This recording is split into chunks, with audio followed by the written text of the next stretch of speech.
Hey guys, James at Kartz-N-Fartz. So, got a couple sound bars back here. Got a side-by-side opinion. One's my personal cart, and the other one is a customer's cart. And I just kind of want to show you some difference. The two sound bars that I'm using today is the Lithium Rhino GX500 and also the Steeleng Moab sound bar. So these sound bars are about $100 difference in price. And it's my final opinion. I'm going to give you a spoiler alert. You get what you pay for. So pay a little bit more money, you get a little bit better sound quality, but I'll let you be the judge. I know it's going to be difficult watching this video, but they both sound good. So there is a third sound bar that I've used from Sound Extreme. It's about double the money, but I got to tell you, it is awesome. It's definitely top line. It's going from I guess a introductory speaker to a high-end Bose speaker. So big shout out to the guys at Sound Extreme. They really do have a very good quality sound bar if you're into the high end. But if you're a neighborhood cruiser, like what this customer is right here, I just want to hear some music. I don't have to be the loudest guy in the neighborhood, but it still sounds good. So let me show you a little bit of both of them and the features. And if you're in this price range, maybe this video can help you. All right, so to begin with, I'm going to show you the bracket kit. So both of these golf carts I have today, this was my personal one. It has the double take roof. So these aluminum rails are real easy to drill through. The kit does come with these T-brackets on both sides. What I did was when I wired it in, I drilled another little hole and I fed it, a little tedious, but not bad, all the way down. And the wire comes out of the bottom, goes under, and then it goes inside to my fuse panel that I have up here. So anyway, this particular one has a lithium battery with the 12-volt converter. Hey, it's going to give you 12 volts, don't worry about it. So anyway, nice install. And it also, I positioned it where the rear passengers with their head and the middle passengers with their head on this limo cart, they're not going to bang into it.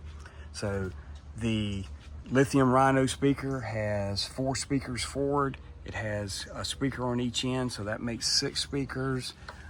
In the back, it does have a LED light. At nighttime, it really lights up well. I just zip tied all my wires to come right there through my rear strut. The Lithium Rhino comes with a owner's manual, of course. Comes with a remote that looks like this. And you can actually control the rear lights. Let's take a look at that. So this one, it has red. I guess that's white off. So it has, or it's kind of a bluish tint, white bluish tint. So that's the only 2 colors that I'm finding on that with the remote. If you go to the front, let's see what that, so you've got red, blue, green, a light blue, turquoise, even lighter, or you can cut the lights off. And then you've got some functions to make it flash. Now you've also got the controls on the sound bar itself. Now from what I understand, you can choose what kind of brackets you want, whether you want the T brackets for this type of application. They even make them with a round circular for like a roll bar for UTVs. So that's pretty cool. You can cut it off from the remote, the music. Well, we generally do on our golf carts, I cut the volume wide open and I control it with my cell phone. So now let's go over here. Steeleng, and the Steeleng remote, or the Moab from Steeleng, it looks a little different. So we'll cut it on. Power on, line in. So measurement wise, Bluetooth connected. uses the same style T-brackets. I mounted it the same way. I ran the wire on this one. It has a little different strut, but I came in through there. I'll show you that in a second. The lighting system on the Steeleng, I like it a little better. It's a little more dramatic. So if we cut the lights on, I don't know, you can see it's kind of going in little circles. You can change colors. So that is pretty cool. Go to solid colors if you don't like the circular colors, but they do look pretty cool. Last night when I finished this one up, it was really looking pretty good. Also on the remote, you can adjust the brightness of those lights, which is pretty cool. So it's wide open now. As I dim it down, well, I just cut it off, but it is getting, hopefully the video will show that. Same number of speakers. Now on the rear bar, on the remote control, you can see it's got some different functions. It actually has more functions than the Lithium Rhino. So if you're into the light show, this one here is probably going to be more you. Still has the play and everything, and we're going to check out the sound quality here shortly. But yeah, that's some pretty cool little things. So I do like that one also. Again, a little different remote. Now, this sound bar comes with brackets that mount on the end that's really designed to be mounted up front on your front struts. So if you do want to mount it to the rear, I found these T-brackets on Amazon, and they were very reasonable. I can't remember how much they were, like $30. So you would have to buy the T-brackets. They do not come with it. Now, price-wise, this sound bar here without the T-brackets retails for right at 300 bucks. The Lithium Rhino retails for $400. So we got about $100 in cost difference. So, but they look similar, but they do have some different functions. So now let's go to, sorry, the video got cut off. So now let's do some sound checks. So you can operate the play from here. And I did notice as I control the volume up and down, that beep noise and the music cut off, it's because I reached wide open volume. That's what happened there. All right, now let's unconnect from there and let's connect onto the Steeleng.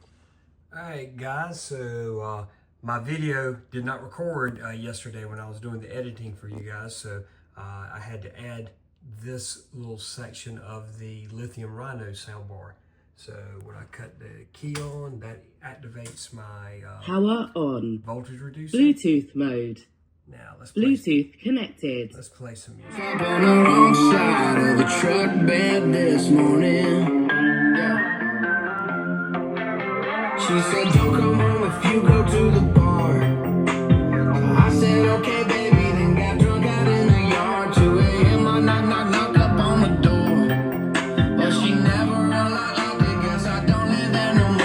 She meant business this time. I can't believe my bloodshot eyes. I woke up on the wrong side of the truck bed this morning with a bone dry bottle of Jack. All right, we're ready to connect on to the Steeleng Moab. One thing I noticed about this, you have to push the Bluetooth button every time the power is cut off. Work at 9, that fucking bird's about to catch this 45.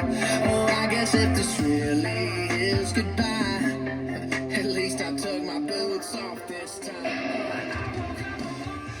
So on the volume, you have to keep pushing it over and over to get it to cut down. But yeah, and if somebody from Steeleng can maybe chime in on the comments, but every time the power is cut off and cut back on, you have to hit the Bluetooth just to reconnect to your phone. And it does it real simply, or either on the remote. So now let's listen to the same song, and so you can use the function to start it over, and let's listen to the sound quality.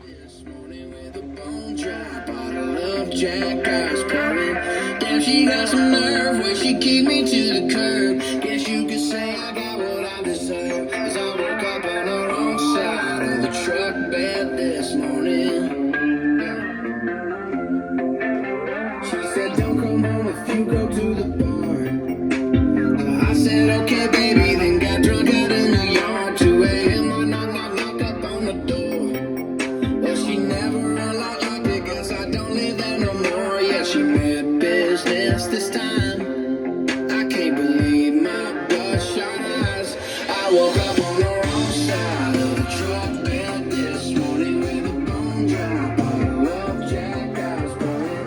Then she got some nerve where she kicked me to the curb. Guess you could say I got what I deserve, 'cause I woke up on the wrong side of the truck bed this morning. I use that empty bag of coal to rest my head. A camo jacket for a So not bad at all. So about $100 difference between this sound bar and the Lithium Rhino. I think the Lithium Rhino has a slight edge over sound. I definitely think the Steeleng Moab has an advantage over lighting. a little inconvenient to hit the connect button every time that it happens, but there again, these are little inconveniences. I think I had told you about the mounting. The Steeleng also comes with, if you like USB music, you can have a USB port, which I did not see on the Lithium Rhino. But anyway, I ran the wire through the tube and actually came down. And on this case, I had to drill a hole in the body and just went underneath here on these lead assets. So anyway, 2 awesome sound bars. Now, if I do a review on the Sound Extreme, it blows these away on sound, lighting, everything. But again, it's $800 sound bar. So it depends on where you're at, what you appreciate. One other thing I want to add about the Lithium Rhino, they do offer a subwoofer which very easily plugs into their connections, and it would mount down here in this area. My particular golf cart, I have a double take rear seat, so I've got this storage container, which to be honest, I never use, but the subwoofer would mount right there. And you know what? I just thought of something now. My cart has the Eco Battery 70 volt, which is the bigger battery. But if you have the shorter 51 volt system, you probably got enough room to put a sound bar underneath there. I mean, a subwoofer underneath there. So anyway, your choice. Honest review, Lithium Rhino, Steeleng Moab. I'm a dealer for both of them. So if you need one, let me know. I can order it and ship it straight to you. If you need a lithium battery, plumb quick motor, those are about the 3 big things that I deal with. But be glad to help you. If you got any questions about golf cart repair, give me a text. I'll try to help if I can. But again, thank you guys for tuning in. Hopefully this may answer some questions you may have. All right, you guys stay safe out there with the carts.